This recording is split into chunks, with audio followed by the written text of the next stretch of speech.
আসসালামু আলাইকুম। সবাই কেমন আছেন? আজকে রান্না করব মলা মাছের চচ্চড়ি। তো এই যে মলা মাছগুলি কেটে নিচ্ছি। এখন বর্ষাকাল, চারদিকে পানি। তো আমাদের এখানে ঐতিহ্যবাহী একটি চীনাদি বিল আছে। ওই বিলের ছোট মাছ ধরা পড়তেছে এখন অনেক রকমই, তাই এখন অনেক ছোট মাছ খাচ্ছি। তো মাছগুলি কেটে এই যে ধুয়ে নিচ্ছি,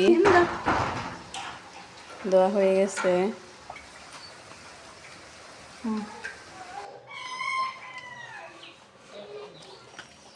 এখন চুলায় আগুন ধরিয়ে নেব।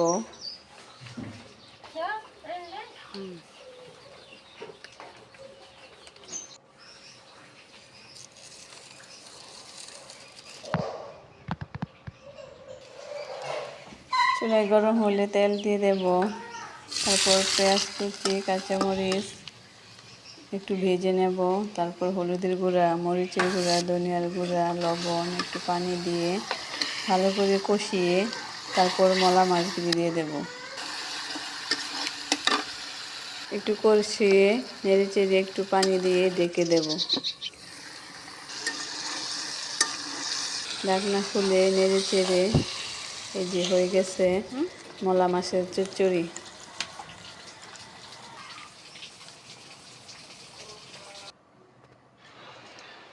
ছোট মাছের চোখে জুতি পারে।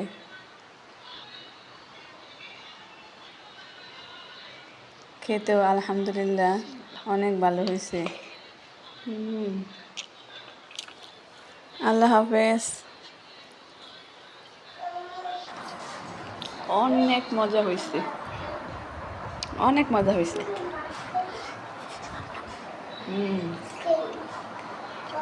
দারুণ, অনেক মজা হয়েছে।